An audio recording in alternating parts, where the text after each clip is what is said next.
Everybody, and welcome to this week's edition of the Roundtable. Joining me, as usual, here in San Francisco is Spellsy. Hello. And new year, new you, Travis Gafford in Santa Monica with bright colors in the background. What's going on?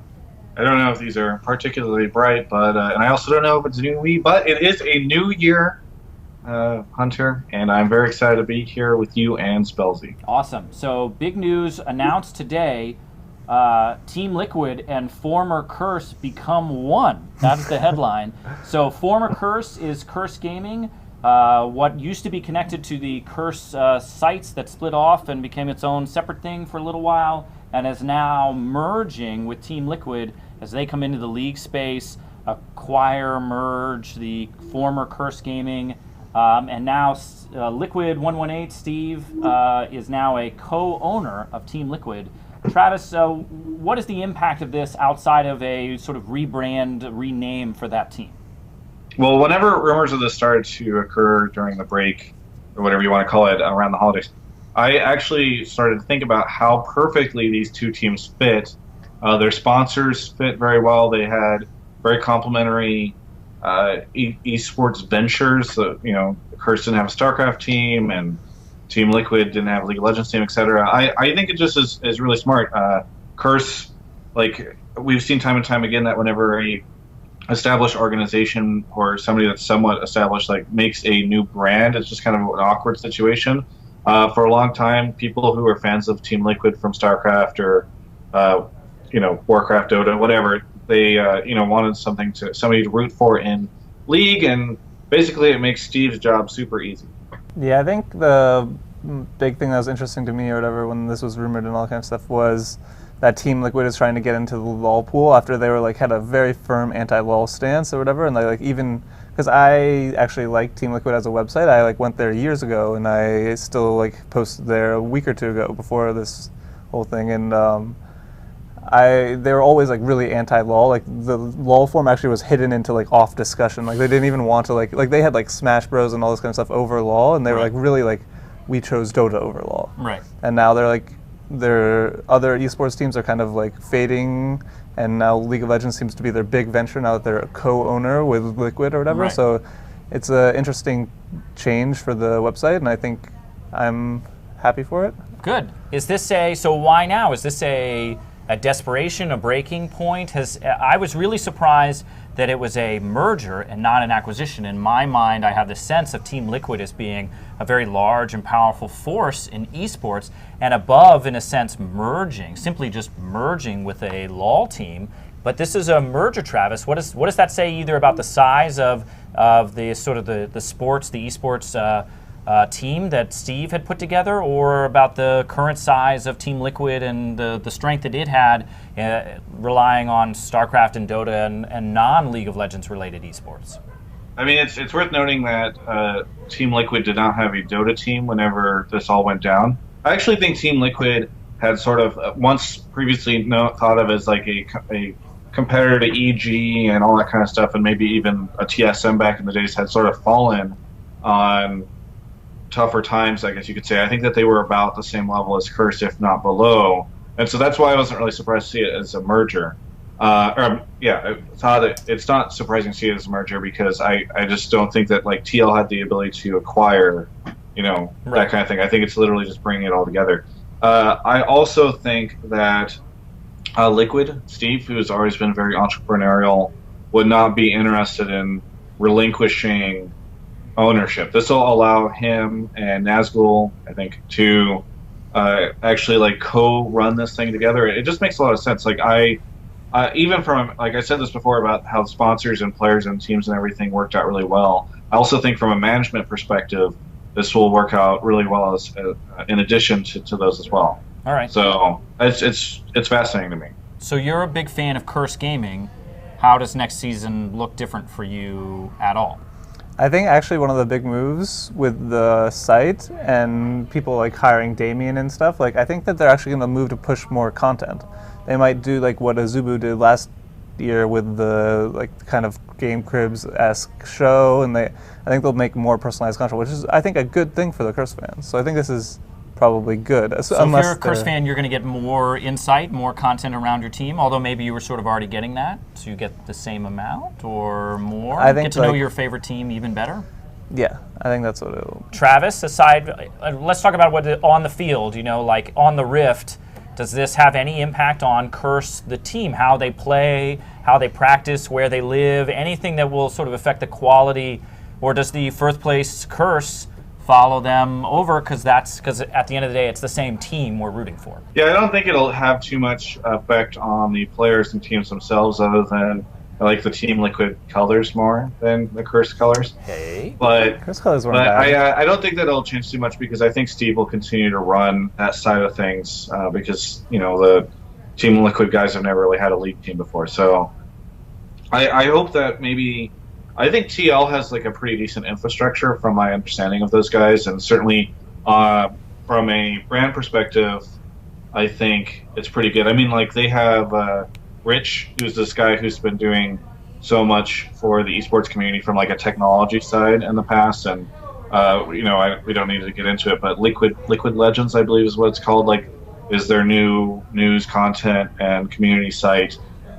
People for a long time wanted Team Liquid to get into League for that very reason. So maybe like the website and everything will allow people to engage with the players or the team a little bit more than they have before. But I think if you are special, there's not too much about this other than the fact that you're happy to be associated with a good brand. Okay. I did see in the announcement they're planning on maintaining or starting a new challenger team, which we didn't. That had never really been confirmed before, with the loss or the soon officialized or whatever the soon-to-be official separation of what was Curse Academy. Should we expect to see another Team Liquid Academy kind of team pop up and follow that same trend all the way forward? I mean, I think it'll be tough. They had a lot of good players in the challenger scene, and maybe there's room to make another one, but if they're pulling from like all unknown players, it might be tough, I think. Yeah, Travis, do you think that's in Steve's plan, Liquid Steve's Yeah, plans? he had actually mentioned that in an interview with me following the challenger or the expansion tournament. Challenger promotion expansion tournament. He had mentioned that he had planned to get back into it, and this guy is probably going to sell the other team for a pretty big payout. So I think that at this point in time, he just feels like it's something he can do. They've always been down to have challenger teams. I don't know why they would stop doing that now. So, but I don't know where they pull from. It's kind of weird because especially with the LCS expanding down to 10 teams, like that means that theoretically the pool of talent, outside of the LCS is more limited. So we'll see what happens there. But I could see like a TL Academy team or something along those lines. I mean, we still don't really know what's happening with LOL Pro, right? That hasn't been discussed. We don't know what's going on with that. And, there are certainly relatively high-profile challenger teams like Final Five that are sponsorless or, not sponsored by a major player yet. So they could go the route of just acquiring somebody that's out there as opposed to building something from scratch. Although Steve has really been a build-from-scratch guy historically, so... Who knows? Okay, so something that still in the industry news. There was a little bit of a hubbub over the weekend as kind of news broke on Monday that what we used to think of as the OGN broadcast of the Korean scene and the LPL EN broadcast of the Chinese scene will be rerouted and now being broadcast on the Riot Games Twitch channel and through lolesports.com directly. For the Chinese scene, that means that LPL English, if you were a watcher of that, is totally gone. There'll be new announcers, new production values, new setup entirely. That is dead. For what we used to think of as OGN, we now have to retrain ourselves to think of as LCK, or League Championship Korea, something like that. Lick. What? Lick. Yes, Lick, as Monty has referred to it. But the production, the actual broadcast will stay the same. It's like on a new channel now. This is like when, I don't know what, something Scrubs moves to a different channel, or Arrested Development's on Netflix. It's sort of the same deal. It's the same thing on a different channel. Travis, what's the impact of this What should we think about these moves? This is Riot seizing control in some sort of dastardly plan. Is this a good thing for consumers because you're getting a high-quality product in a more standardized way? Where's the average fan on the other side of this? I certainly hope it's nothing like when Scrubs went to ABC or Arrested Development went to Netflix, because in both those cases, those programs were not nearly as good as they were previously. Shots fired. I actually don't think that this is a big deal. So everybody, I mean, it is a big deal in some sense. And I feel very bad for the LPL English guys, and I really hope that Riot can figure out a way to work with them, because those guys they're good and they're very passionate about all that stuff. And I still think that they are the experts in that field. I mean, Kelsey works for us as a disclaimer. Friends of the show. Friends of the show. Yes. And I think that that'll be good, but if they can find something. But a lot of people were talking about how they were very upset that the subscription was going away from the OGN broadcast, and I actually don't see that's a problem. I think if anything, this will bring more people into both the LPL and the LPL and the LCK broadcasts, and people will be able to enjoy that in like HD quality and that kind of thing. I just think that it'll be better for those scenes overall, while allowing Riot to like standardize where everything is watched. I mean, one of the interesting things to me is that I think that we might be getting to a point soon where Riot will be able to like almost have a 20, especially if they start doing rebroadcasts or maybe some more shows. Like you could potentially get to a point where you can just watch like a Riot produced League of Legends thing 24/7 at any point in time during the day. A which is NFL very network style approach to League of Legends. Yes. I think like Travis said, I think it's kind of maybe blown out of proportion, but I think for most people, I think the LPL English thing is bigger than the LCK thing. But I think that its goal, I think, is to open it to a new viewer base, a new, more casual viewer base. I think they're trying to make it more accessible with like LoL esports scheduling and all that kind of stuff, and the formatting and that kind of stuff. And I think that's an admirable goal. But I think in the meanwhile, just like when you want to rework Mordekaiser or something, you're going to disrupt that niche fan base that's already there and like loves it as it is, you know. And those 3 Mordekaiser mains are really upset when that happens. And so there's a genuine community in the LPL English, like not even the Kelsey and the Frusker and all those kinds of people. There's a viewer community, and especially in OGN, the OGN subscriber community. Like there's known faces there. Like when I watch live, like people will say hi to each other and that kind of stuff. Like people know there's like a genuine niche there, and that's definitely going to be disrupted by this, and as it's kind of like pushed into kind of like a more mass media approach. And are we losing something as a result, aside from the community stuff, who can get together but it'll be harder? Is the fan losing something that had real value? So assuming that they like still make LPL as good as it was, which is tough. You know what I mean? Tough. But if that is made, then they're not really losing anything. I think that OGN is going to stay the same. It's going to be LCK now, but I think it'll be the same. Yeah. I think that's better anyway, because OGN was the name of the television channel. It's like referring to any show on ABC as ABC. I love ABC. I watch ABC this time, that time. It doesn't work that way. It's actually LCK. So I think that's good just for clarity. But I think it's interesting because what Spellsy mentioned, and you know, some people were talking about this.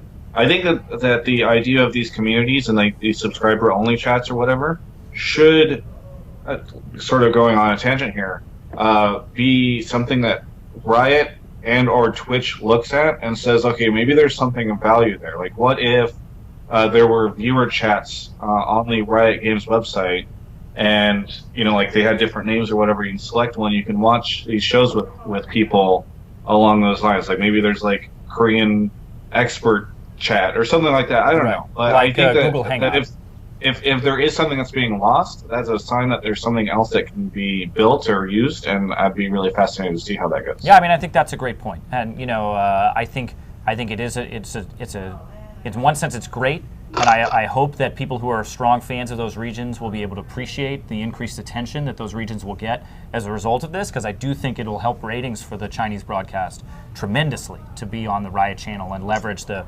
400,000 or whatever followers that channel has on Twitch. That's very good for it.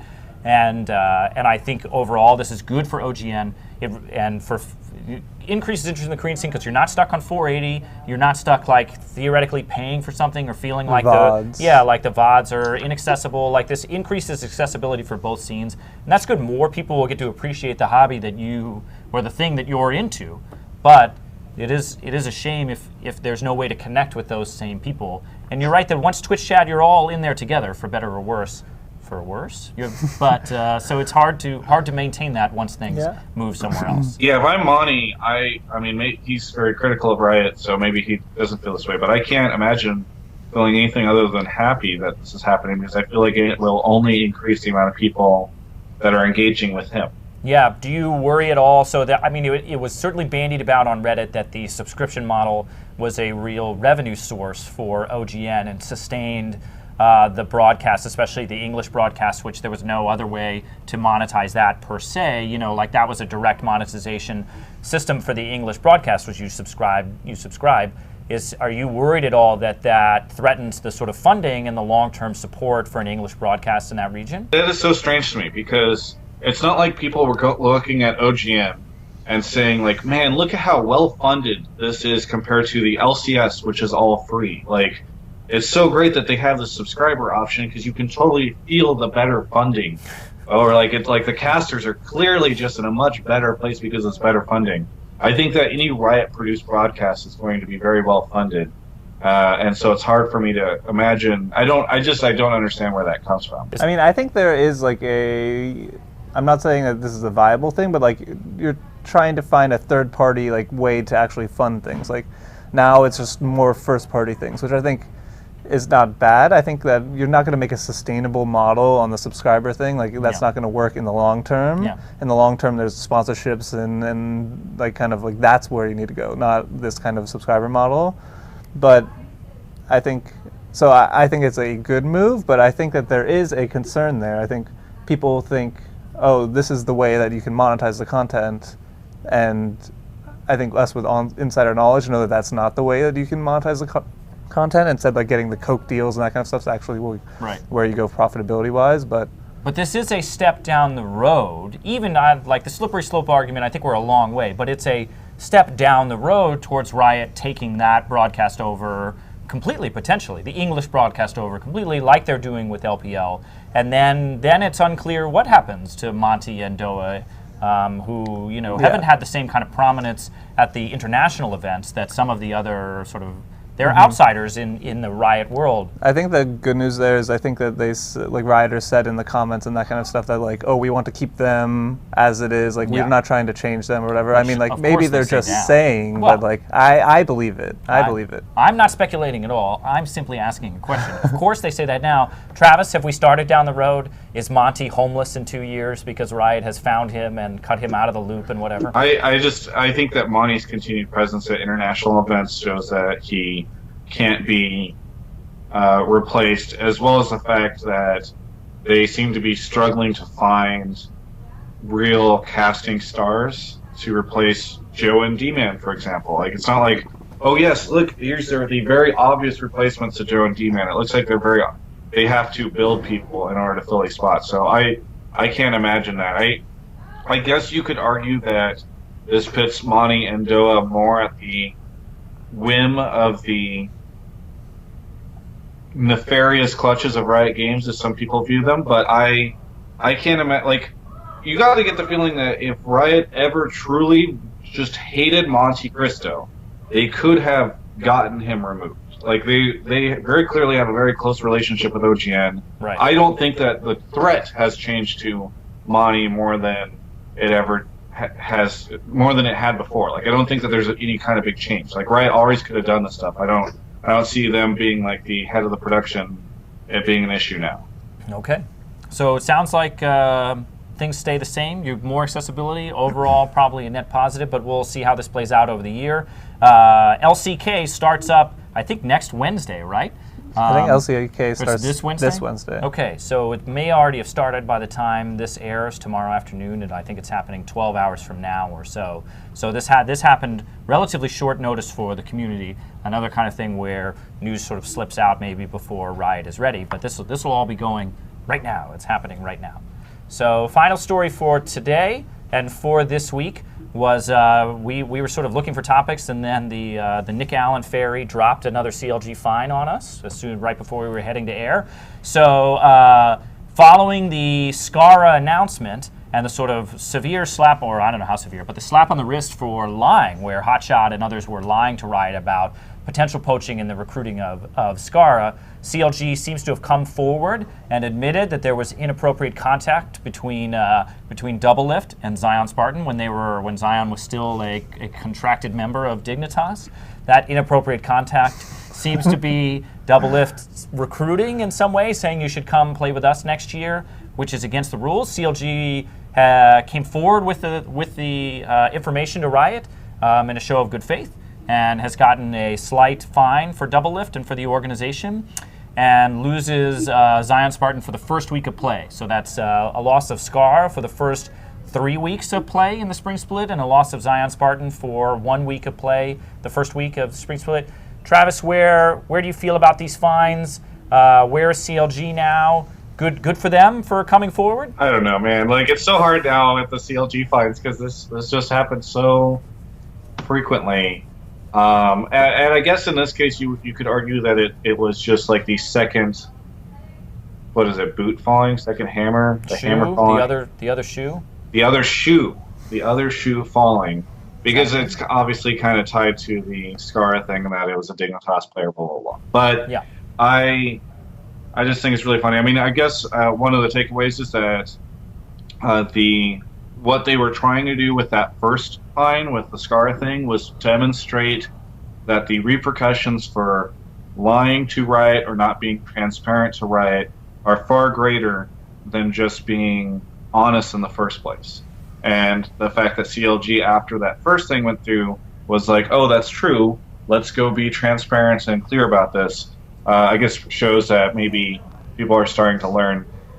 It's a little bit of a different situation because it was Doublelift acting independently, apparently, of the organization, as where in the past, like, Hotshot was talking to Scar directly. I think that also demonstrates that even the experienced and veteran pros can be very foolish in this stuff. I mean, Bjergsen, whenever he got fined for doing this, was pretty ignorant to the situation. Doublelift, by that point in time, should have been very knowledgeable about what happens when you do this kind of thing. So it's just kind of strange. I'm curious if there's ever going to be a point in time where we see pros just finally get it through their head that you can't casually walk up to somebody and be like, hey, man, you want to join our team? Because, like, we need somebody because this is just a shitty situation or something. Right. Yeah, that's what I was going to ask, because you led off with saying, like, another frequent CLG fine. Like, do you think this is a problem? Or why is this happening so often? Like, what is wrong with CLG that all these other teams are not having problems with? I mean, I think they make more roster changes than anyone else, so they're far more likely but to do this. But also, like, the Korean thing, like, that was a, like... Yeah, they're a mess. I mean, I think is it a management problem? I think it's, what I was going to say, one of the things I think is that they're one of the oldest teams, and they seem to have a lot of sort of bad habits that reflect previous eras of League of Legends, you know, where things were more in the Wild West, and that as like, LoL has modernized and Riot has created rules and tried to regulate things more, they don't always take that into account, and you end up with weird situations where their players aren't doing what they're supposed to be doing. So, you know, I think I'm less concerned about it from a financial standpoint. I don't care about the fine amounts at all. None of this is a meaningful amount, really, and not really concerned about it from a culture standpoint, although it's interesting. Ultimately now, this one, more so than the Scar one, has a direct impact on play. CLG will now be missing a starting player from their roster for week 1, which is 2 games. I don't know that those are guaranteed losses because we don't know who they're playing yet, but they certainly might be if they happen to get like some high-level competition. That's going to be a big problem. Is there any hope for them, Travis, that they're going to win those games? Can they find somebody on relatively short notice or some short notice to actually step in and play at a high level? You know what's funny is I don't even know who they're playing that first week because it's still a couple weeks off. Yeah, I don't think they've announced it yet. But Could I be think teammate and somebody, you know. Also said that they can't get any challenger player, actually. That's what he tweeted today, and Reddit has been suggesting that Benny is around. I don't know if Reddit knows what it's talking about. Hotshot GG, bring him out. Hotshot might come back, although I think you can't be an owner and a player anymore, right? Going into this year, don't those have to be Really? separate roles, technically? Anyway, I think they're very limited options, but if you're putting Hotshot at top, Yeah. I guess So- LeBlanc top is in the meta now. This is not good for CLG, the actual team trying to win games. That was like the second point I want to wanted to bring up was that now it affects like the play, and I think this now, like, we complained a lot on our end of year show about how one of the worst things of last year was the poor kind of enforcement of visas. Yep. And that it was because players would go back for a week and then they would have like these subs and the games would be ruined and all that kind of stuff. And we said a lot on that show, like, we cared about it because of the games. Yep. And that's what matters, is the games. So now the games are getting affected because of Riot's agenda to try to push this like anti-poaching thing. Yes. I don't know that they're trying to push an Yeah, agenda, but yes. But Yes. I'm sorry. Like, I don't want to get into, like, I think getting into whether poaching is Yeah, good yeah, or not I don't is, wanna get like, into that either. not for this show. But like, yes, now games it's- are going to be affected, potentially ruined. which is like sad one player. from like my point of view, especially because like the stats are going to be then like invalidated and it's going to be like, I don't know, I'm going to have Who's like a new thinking of hurdle who's or thinking whatever. of the Who's stats? thinking of the stats? Who- I'm the who only at one. Riot is I'm the thinking of only stats? one. Yeah, okay, so Travis, I mean, if you're a CLG fan, obviously this is frustrating. Who should you be mad at? Should you be mad CLG, at Double Doublelift? Should you, or is Riot, Yeah, I think anytime somebody breaks the rules, you should be mad at that person. Yeah, yeah. I don't think that Riot's. Definitely. I don't even see the biggest critics of Riot coming out and saying that it was unfair for them to do this. You know what I mean? So I think that there's no way for anybody to be annoyed at anybody other than CLG. Spellsy, if you are sitting there and you're looking at your spreadsheet and you're like, "This is fucked. Who did this?" You should look at Doublelift and you should just be like, "I'm so disappointed in you." Yeah. So why How is dare you do this Doublelift to not me? playing? Doublelift You top ruined my lane, is that math. what you're saying? Doublelift top lane, Afromoo 80 carry, and they pick up a support? Good question. If Scar is suspended from coaching, can he play that week top lane? Good question. No, I don't know. Actually, they say in the rulings that they cannot be a coach or a sub Oh. or a. So they thought about that. Well, good on you, Riot, because otherwise they just switch roles. Coach Zion and Scar playing top lane. All right, so we'll see. I mean, I think needless to say, a blow to their aspirations for week one. Probably a soft start then. Maybe we'll see, depending on who they're playing, but potentially they start the season a little rockier than they want. Is this effective deterrent at this point that you actually think there's going to be less poaching going forward because the consequences are pretty severe? I mean, I don't know. I don't have the behind-the-scenes information to know like the frequency of poaching currently, but I would guess this is a deterrent. It's definitely, I think, the Scar one is also a deterrent where they're like, oh, you can't get away with it. Like Right. they tried to get away with it by Right. lying or whatever, and they like it They didn't got work. Busted hard. Travis, again, we are not speculating on how prevalent this is, but do you feel like this is a sufficient deterrent that whatever level of prevalence before, it will be less in the future because actual games are getting affected? I don't know, man. I think that as the teams expand, or now we have 10 teams, like, there's all sorts of things to take into account. I mean, how many roster changes are we going to see this year? Is Cloud9 going to have a roster change? Like, there's all sorts of questions about what this year could bring, and I think that that's ultimately what will determine, like, the frequency of this stuff. Although I think the one thing that is for sure is that I really hope that pro players are starting to understand that you can't just casually have these conversations. Yeah, and I think that's, if anything, the biggest lesson is that I think what they probably thought of as not something, they weren't thinking about it at all. They actually have to think about it a little. Yeah. And I don't know if that's pro player's strong suit, thinking about things, but maybe they will. So, okay, that's it for this week. We're looking ahead. Korean season starting. LCS is soon. So we'll be sort of doing preview stuff as weeks go forward. And who knows what Pope Nick Allen will drop on us for exciting news next week.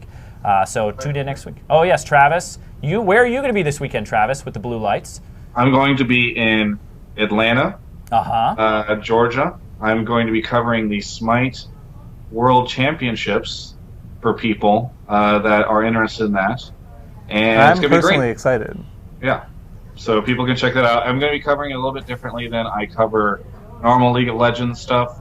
It's going to be more like a what is Smite and all that kind of thing for people that are interested. So people can enjoy that. But anyway, yeah, that's where I'll be. Awesome. All right. Well, check out that content here on ongamers.com, and we'll see you next week.